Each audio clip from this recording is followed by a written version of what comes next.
What is up, my guys, gals, viewers all like from across internet space? I can never get a good opening line, but regardless, it's your boy Derek from Mediocre Streams here with my review of what might be my favorite game of the year, Doom Eternal, baby. Well, better late than never. Oh, and I got a lot to talk about here. Doom Eternal was released earlier this year, early 2020. Lots of acclaim. I'll get to my piece on that. And it's only through the miracle that is the Xbox Game Pass that I have been able to play it. Quick run over of that. Xbox Game Pass, you play or pay a couple bucks on top of your existing subscription, and you get access to a bunch of games. And just recently, most likely due to the buyout of Bethesda by Microsoft, which has given them ownership of Doom, they put Doom Eternal on the Game Pass, and I've been able to play it. And hot damn, I got some shit to say. But if you're new to this channel, if you're new to my review system, I do 4 points, which is story, graphics, visual, sound, functionality, gameplay. Story speaks for itself. Graphics, visual, sound speaks for itself. Functionality is connection issues or lack thereof, button layout, glitches. You know, is it well put together, and gameplay speaks for itself. It's the most important aspect of a game, because otherwise it'd just be a movie or something from Telltale. But to give a brief overview of what we're dealing with here, Doom Eternal, sequel to 2016's Doom, simply titled Doom, the reboot of the franchise. You are the Doom Slayer. Well, you know what? It's dealing with the story. Let's just get into it with my first point. Story of Doom Eternal. And with my points, I've got my notes. I got them listed by pros and cons, and I'll give the rating after that. The flow of this review is going to be a little off as I try to get from point to point. But for my lack of flow, you know what doesn't lack flow?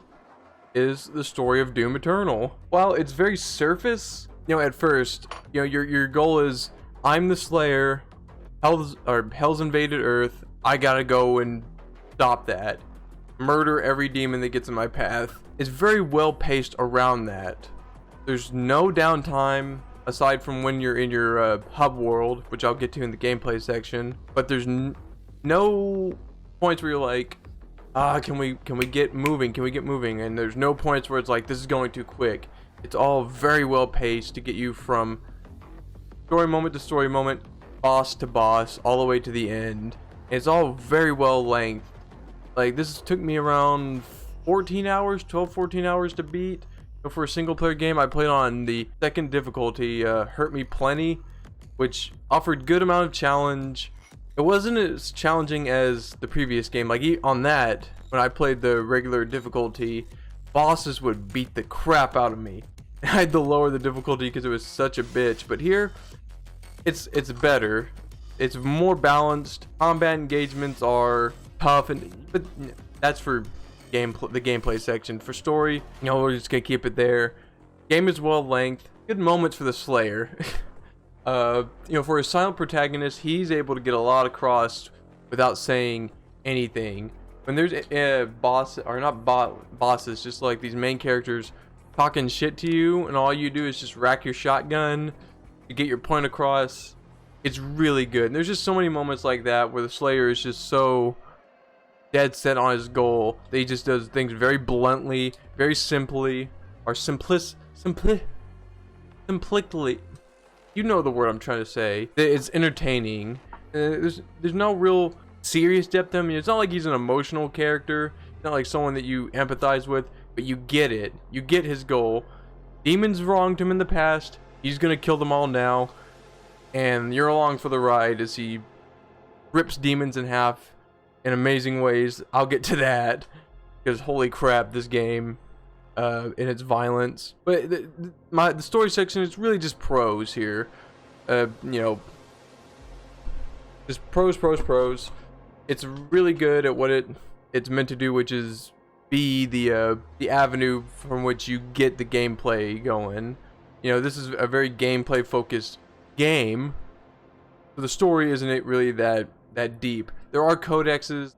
You know, you pick up pages, you go places, you fight demons, you get entries about what they're about, and tells you the history of stuff that's happened. I didn't read many of them because I was so just into the game, but what you do get does give you backstory, and it's all really neat.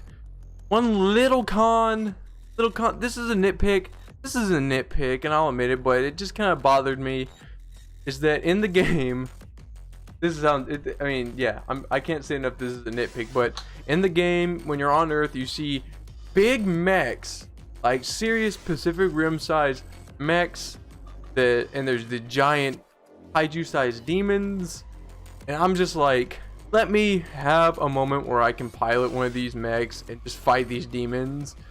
Because can you imagine like a big Doomslayer mech punching the shit out of a demon? But that's not in the game. There is no mech sequence, unfortunately. Again, tiny nitpick. Hopefully they'll have something like that in the next game, because that's all I could think about is when you see these mechs laying in the waste and they've got like giant demons that they killed next to them. It's like, I want to fight that. I want to get in a giant mech and fight these, but there isn't. Overall, the game gives depth to the Doom mythos. It gives you satisfying moments of just sheer metal and awesomeness. Again, Slayer, he just very blunt, very much just, I'm gonna do what I gotta do, and I don't have time to talk. You know, it's no Red Dead 2, it's no God of War where this is some deep story that you're coming out of just like, God, that was great. Because this is all the game, these Doom games, and this goes for the previous game. It's all about the gameplay, it's all about the movement and the shooting and stuff. Story is just built around that to give you a reason as to why you're ripping and tearing, and it's great at doing that. It's a great story built around murdering all the demons. It does what it needs to do, and I'm gonna give it a 4 out of 5. Solid story, solid campaign. Yeah, it holds up on its own. It's just almost popcorny entertainment. You know, if this was a movie, you would be like, he's just ripping through him, man. It's good. Next to my next point, the graphics, the visuals, sound. Now, this is all about, you know, as you can probably guess, the way the game looks and the noise, the sound. I don't know why I need to explain it. It's in the title. This game excels so much in these areas. You have a bunch of new demons, and they all look great. The demons have really unique designs to each of them, to where you're able to tell there's that one, there's that one. There's the Pain Elemental, there's the Archvile, that's the Hell Knight. They all look unique. You never feel like you're fighting the same enemies, and I'll go more into that in the gameplay section. But just on a visual level, they're great, and they have a lot of detail to them. They upped the design on some of them. Some that I'm a little about. I prefer the Hell Knight just to not have eyes. That's just me. But they all look great. And especially with a lot of the boss enemies. Like the first one you fight, I believe, is the Gladiator. And just all the cybernetics he has, it really makes it look like, yeah, this guy's been fighting a lot. There's some visual storytelling going on there that, like, there's stuff behind these creatures. I'm sure, like, why they look the way they look, and go to the codex, you probably find out why. There's great environments. These levels are so well designed and making you feel like you're not in the same place over and over again. They have platformy elements of them all, where you climb walls, jump off platforms, are all well made. The visuals of just like Earth burned up, where there's lava on the surface, the streets are cracked open, buildings are collapsed, there's pentagrams everywhere, there's giant demons walking around. It really tells you that it's part of that visual storytelling of a lot has gone down in the time between Doom 2016 and this, and it looks fantastic. There's also a little, if you go to the settings, you can do renders, where you can change the way the game looks for, like, you can have it look like a old school VHS look, which is pretty cool. You can make it look black and white. You can have it be more cinematic looking. It's really neat little looks to the game. Some of them are hard on the eyes though, but it's a nice, you know, addition to this like, you know, with the way everything looks. And there's great sound for everything. The demons all have really unique noises to each of them. It goes with the idea that you're able to tell what's what from the way they look and the way they fight and the way they sound. A lot of them are pretty gross sounding. A lot of them are intimidating sounding. It's really good. The guns have great sounds added to them. The designs of all the guns look great. The little details of you see like the bolts moving around, the guns mechanics moving around. I'm having trouble putting thoughts into words, but it all looks great. It's, you know, much like the 2016 game when you pick up a gun, it does this little animation of reloading and showing off all those little moving parts. It looks fantastic. And then there's the music. Now, if you watched my top 10 games of the decade, I put the previous game, Doom 2016, at my number 10 spot. And one of the reasons why it got so high, why it was such a memorable experience, is the music. Mick Gordon knocked out he friggin', I don't know any baseball players that have gotten like big home runs, but you know, just knocked it out into the stands, past the arena with the score in that. And this continues that trend. The music in this game, great. It, just like the previous game, it fits with what you're going on. If you're in a little calm moment, really minimal. If you're in the action moments, it ramps up the guitar riffs. It has this electronic sound to it all, and it gets the adrenaline pumping. That's you get these kill areas where there's just demons everywhere, and the music's going. They got the one track, The Only Thing They Fear Is You. When that starts playing, you're in. You feel like you could friggin' fight God himself when that's playing. And when you're just tearing apart demons to this music, it's perfect. It's the perfect conjoining of music and gameplay. What you're doing goes perfectly with what's playing. Much like the last game, it makes it. This game wouldn't be whole without the music. It would be empty. It would be that part where you're just like, something's not here, something's not right, and it's that music. Mick Gordon nails it. Hopefully he comes back, because he had some problems with Bethesda because they're stupid. Hopefully with Microsoft buying Bethesda, they can work something out to have him stay, because if he's not back for the third game, just like I said when they were making this one, like, if he's not there, I'm not interested. I want his music playing while I'm doing all this, because it is that icing on the cake. It is what you know, you're tearing apart demons, you're blasting them with all these really cool guns, and then right on the top, that cherry is Mick Gordon's score, pushing you to do carnage against the forces of hell. I gush about it because it is worth gushing, and if it doesn't receive awards, I'm gonna be mad. And the little thing is that there's a minimal HUD. It's very simple. Health bar, armor bar, ammo. Doesn't obscure everything. My one con that does, you know, give this area the score it has is that it's not a big leap over 2016. It's very similar looking. It's, you know, much of what I'm gushing about can be applied to the previous game. It's just more so because there is more diverse maps, there's more enemies, so there's, you know, different designs, but it isn't some massive leap. It isn't like, whoa, but it's good. And for that, the overall score, for the graphics, the visuals, the sounds, the GVS, Dawn of Justice, it's a 4 out of 5. Not a massive leap, but still a fantastically built game. This is, it looks great. You're gonna have a good time enjoying the music, the carnage. It's very violent.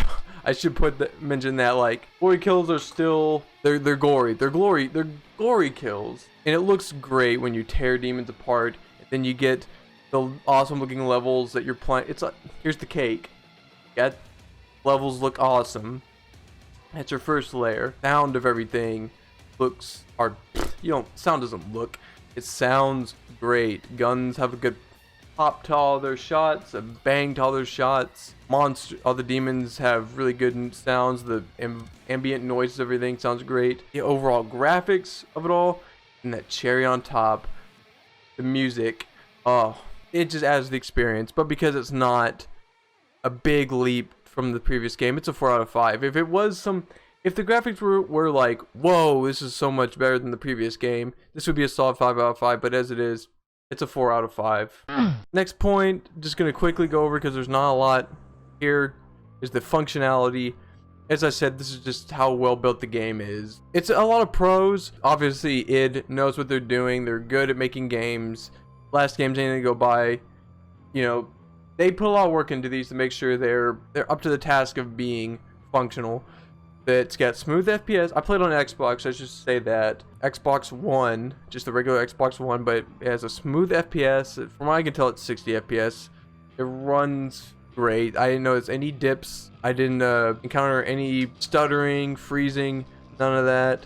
The loading times are really good. Not too long. Get into missions really quick. No real glitches I noticed. I mean, there's some visual stuff, but overall, it was all tip-top shape. The one thing I had a problem with was for the controller, I should have here, is that you have your over-the-shoulder grenade launcher that you can switch between grenades and ice bombs, and you use the D-pad to switch those. In combat, it can be kind of hard to keep moving and make those switches. Some of the weapon switching can be a little tricky. That's a minor thing. The functionality of this game is top notch. I'm gonna give it a 5 out of 5. Fantastically put together, functionally incredible. Like I said, it puts a lot of work into these, a lot of TLC. And aside from the little issue with the controller, it works great. I didn't have any trouble moving around, jumping, dashing. It's all well laid out on the controller, and we'll get into the movement stuff in the gameplay, but the functionality is a 5 out of 5. Very well built, very good job, id. You put together a game that works perfectly. We're for Bethesda, but something related to Bethesda that actually works. But now, the meat of any game, the gameplay. If there's any area this game truly excels in, is the gameplay. Let me just go. I'm just gonna go through my list again. Unlike the game, this video lacks flow, but you have a wide variety of enemies. Aside from the look, as I described in one of the previous sections, the way all these enemies fights, from your common zombie who just walks around, hits you, to the imp that's really quick, throws fireballs, to more tanky enemies like the Mancubus, and then the newer ones like I don't remember what it's called, but it's like a serpent thing that's very quick. That thing will move around real fast. It's really hard to hit. I can't remember a lot of these demons, but there's one that's got like blades on its hands. It's a lot like a Hell Knight, but it's a little quicker and it will dash at you. It's challenging because you got all these different enemy types that attack in different ways, attacking you at once, but it's very well done to make sure it's not overwhelming. Once you figure out the controls, once you figure out how to move around and fight, and you recognize the attack patterns of all the enemies, it becomes really easy to know, here's this guy, there's a bunch of these guys, I gotta deal with these guys first, and then these guys, and avoid getting hit by these guys, because a lot of these motherfuckers are tough as hell. And we'll get to the guy. A lot of you know that the one enemy that really got memed, I should say, but we'll get to him. There's a greater deal of movement. 2016's Doom was really fast, and jumping around and being quick, shooting everything while moving really quick. In this, they added more, like they added a double jump, they added a vaulting bars so you can like swing around and jump to higher positions. And my fear when I was looking at all that in the gameplay trailers and whatnot is, how are they gonna juggle all this movement on the controller in the game without feeling cluttered or confusing? And now it works perfectly. The flow of moving around, jumping around, swinging around, aiming and shooting, switching weapons, it's all very seamless, very smooth. Oh, it's a little tough to get into at first, but once you recognize, like, I'm gonna swing up, look down, switch weapons fire grenade and hit them with I don't know, my rocket, it becomes so much easier. Having your flamethrower, that's called the flame belch, using it of course burns enemies, but they drop armor more when they're on fire. So just the idea of, one of the things I found is using the super shotgun, you get the meat hook, which lets you latch on to enemies and get pulled towards them. One of the things I found was like really useful is doing that, getting the upgrade that slows time when you're holding down left trigger, so I can get pulled towards a demon, burn them, blast them, pick up armor, and get the the kill for really really quick rearmoring up. Because, and this is a problem that people cite, is that there's not a lot of ammo. Even with your upgrades, you can run out of ammo really quick, especially since some of your guns use similar ammo, like the super shotgun, the combat shotgun use same ammo, the chain gun and the heavy assault cannon use the same ammo, so you can run out really quick. But once you get in the flow of using your chainsaw to cut demons down, and that gets you ammo, lighting them on fire to get armor, glory killing them to get health, it becomes easier. I found it to be really easy once I got into that rhythm. I didn't really have to worry about running out of ammo. More so when I got more guns. When you only have a few, you do run out quick, and you have to rely on your chainsaw, which you only have three uses on like low enemies like imps and soldiers and zombies. But once you start getting more weapons, you start having more ammo to play around with. Between the rifle ammo from the the two weapons I mentioned, your shotgun ammo, plasma ammo, rockets. Once you unlock them all, ammo stops being an issue. Again, once you get into the flow of combat, of knowing like when to chainsaw to get the ammo, when to glory kill to get your health, when to flame belch to get your armor, it becomes a lot easier. And that all goes into the movement of the game, which is solid. It wasn't impeded at all, wasn't difficult to figure out, and once you get it, it's good. I just as in the functionality, the D-pad is kind of difficult to use when in combat, but that was a little thing. There's a good selection of weapons. Just going over it, forgive me for my lack of memory, but you have your combat shotgun, super shotgun, chain gun, heavy assault cannon, plasma rifle, ballista, rocket launcher, and of course the BFG that you get later on. And you also have your shoulder cannon. I'll just go with the regular weapons at first.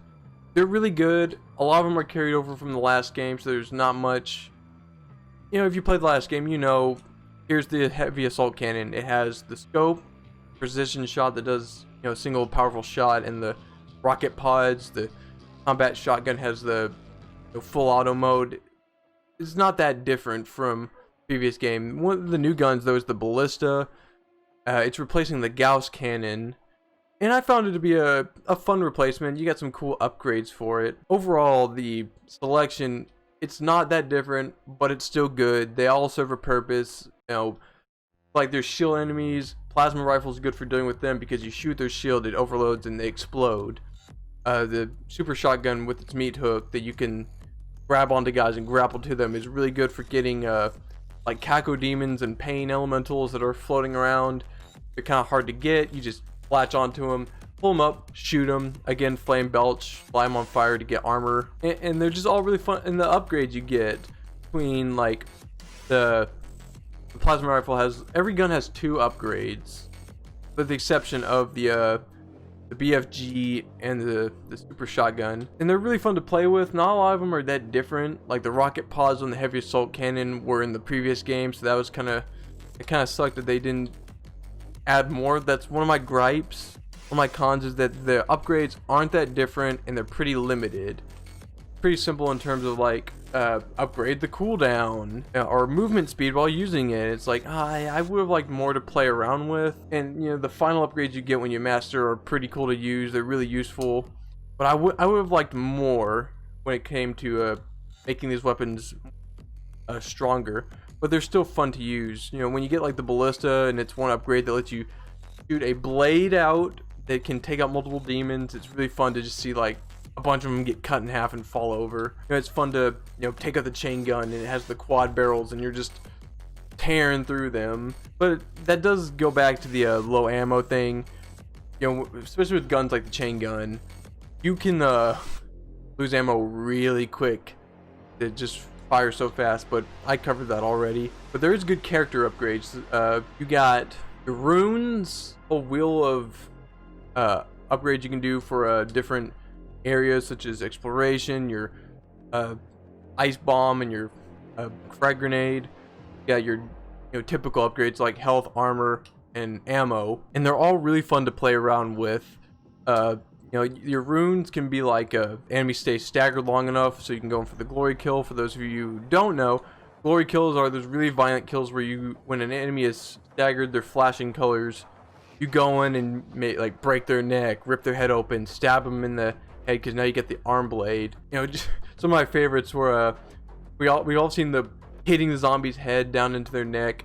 I like the one where you pick a guy up and break their back, or just break their neck over your knee, and those that drops you ammo and health, so you can upgrade that for longer stagger, quicker glory kills, so you can go from one guy to another, getting guys from a further distance. There's some where it's like better control in the air as you move around, one that's slows time as you hold down left trigger, and those are all fun to use. You can switch out between them, so it allows you to do a bunch of guys around. I prefer having the slow down time, faster glory kills, and there's one that's one of your new attacks is the like a punch that you charge up from doing glory kills that can send out a shockwave and kill multiple enemies, and you can upgrade that to where it's more damaging. So if I'm surrounded by enemies, that will be the 3 I choose.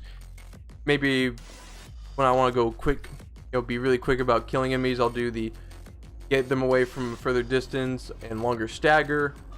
So there is a lot you can play around with.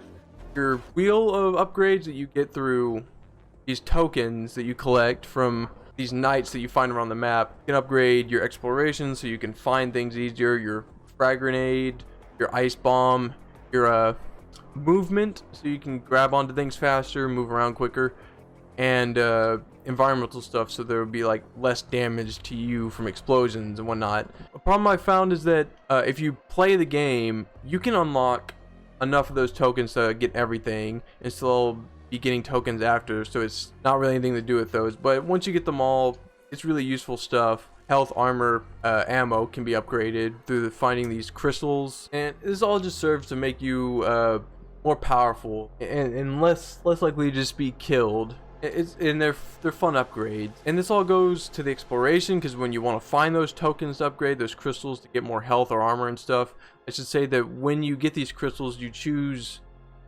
upgrades that like you do more damage to heavy enemies, and once you get both things, where one will be like this, get this and it upgrades your health, then you get this one in the same bar and it upgrades your armor. You get both of those, you unlock the main perk. It all works good. But this is all around your exploration, because you get to look around your map, find toys that you get to put in your Fortress of Doom. I'll get to that in a second. Cheat codes, musical tracks, upgrade pieces, arenas where you can unlock keys, unlock other things within the Fortress of Doom. It really encourages you to look around rather than just speed through everything, much like the previous game, and that's really good. The Fortress of Doom, as I mentioned, is your hub world. Whenever you're done with a mission, you go back there and you check out what you've unlocked.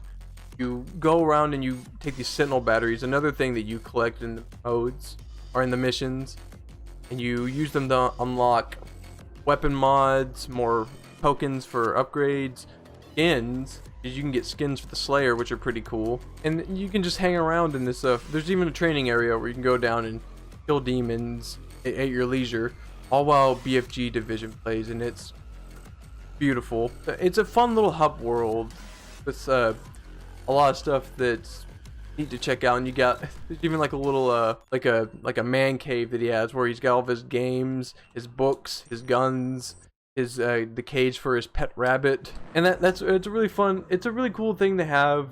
They'll let you come down after each mode or mission.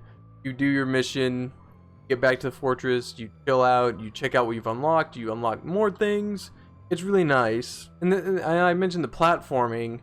Like I said, you can swing up to areas, you can double jump. There's like platforms that when you get on them, they'll fall down, so you gotta be quick, climb.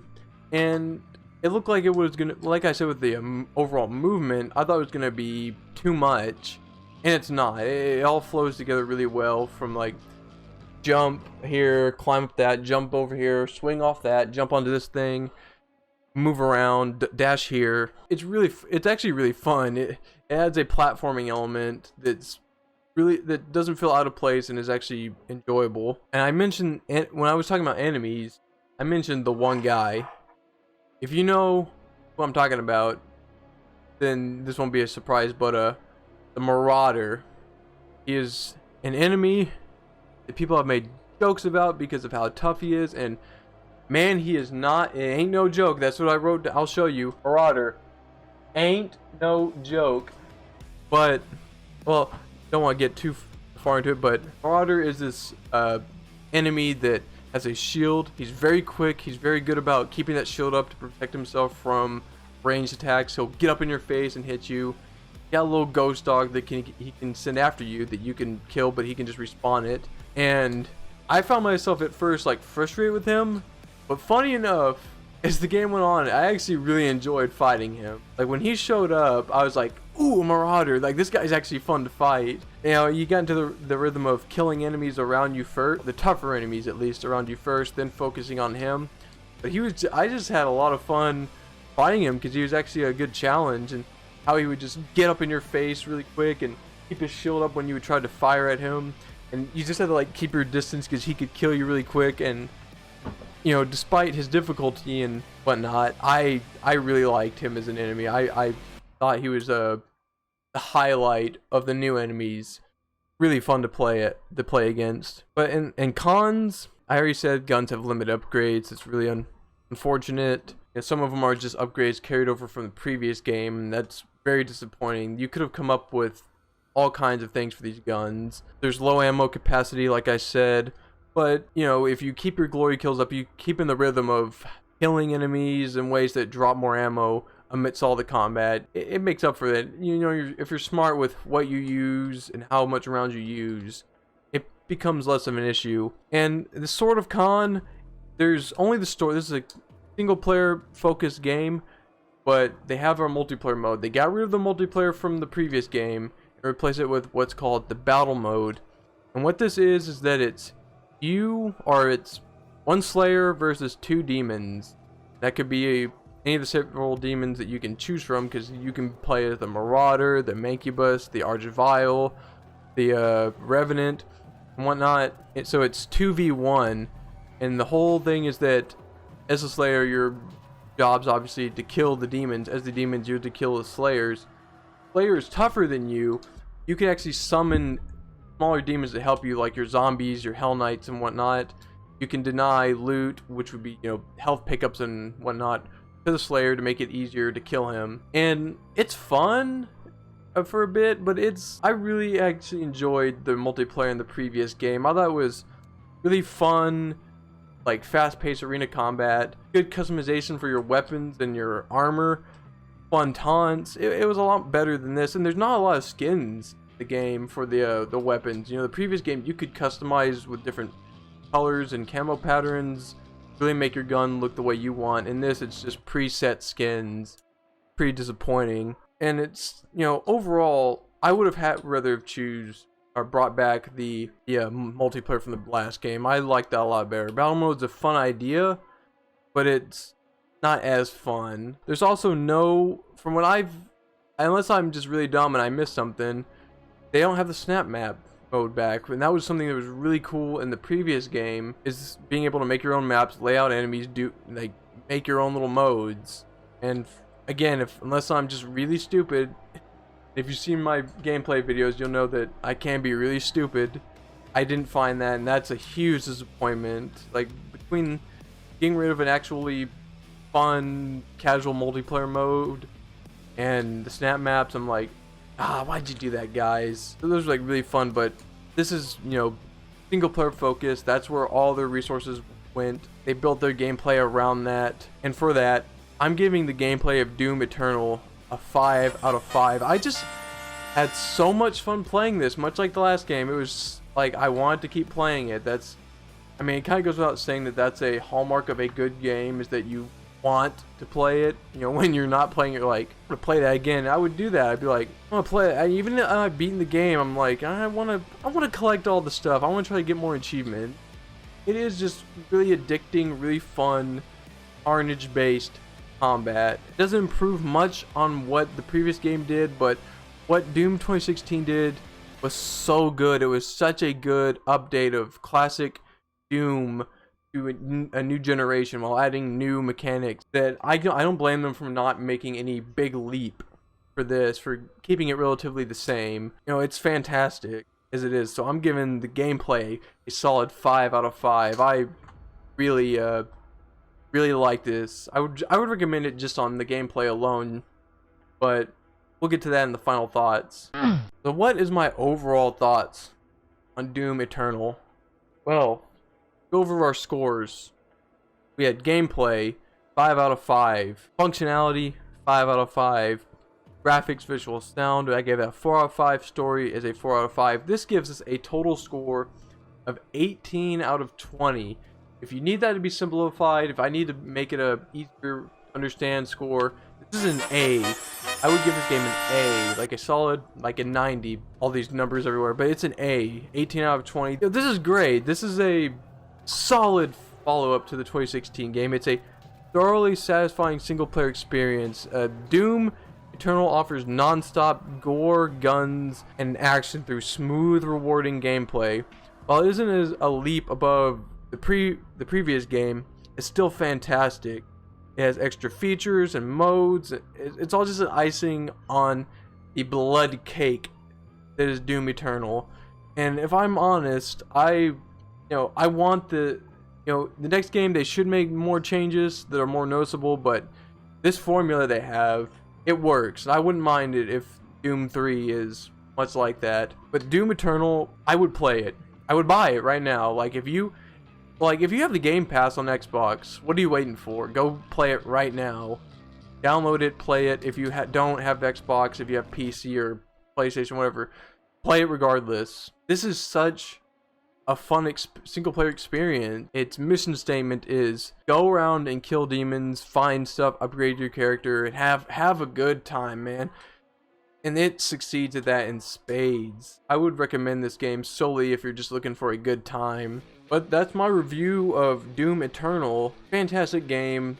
Again, go play it. I just need to put in a big wall of text. Go play it, go play it, go play it, go play it, go play it. You know, if you enjoyed this review, if you agree with me, tell me why. If you disagree with me, tell me why. If you want to see more reviews, check out my channel. If you want to see gameplay videos, same thing. I'm kind of just going through the motion of what you're supposed to do at the end of a video. Just check out the stuff on the channel. So until next time, I'll see y'all with another Better Late Than Never review.